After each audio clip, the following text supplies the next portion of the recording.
రాజమౌళి గారు, మీకు ఇబ్బంది కలిగింది, మీ వీడియో రకరకాల చోట్లకి ఏదో ఇబ్బంది కలిగి మీరు రిలీజ్ చేయలేకపోయారు.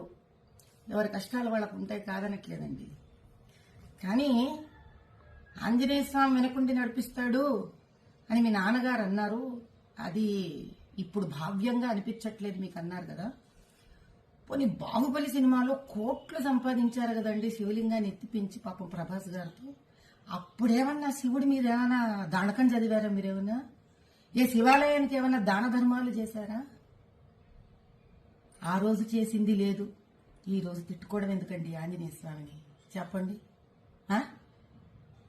కుల వృత్తిలో వ్యక్తులు అంటే కుమ్మరివాడు ఆ కుమ్మరి వస్తువులని, కంసాలివాడు తన కంసాలి వస్తువుని, డాక్టర్ తాను సర్జరీలో వాడే సర్జరీ వస్తువులని, వీటినన్నిటినీ దైవంగా భావిస్తారండి.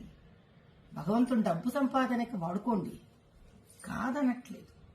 కనీసం డబ్బు సంపాదనకి ఉపయోగపడ్డాడు భగవంతుడు అని ఆయన పట్ల ఒక గౌరవం ఉంచడం మీలాంటి వాళ్ళకి, మాలాంటి వాళ్ళకి, మనందరికీ సామాజిక స్ఫూర్తిగా ఉండాలి. ఎందుకంటే ప్రజలు మనని చూసి మన మాట విని చైతన్యవంతమవుతారు.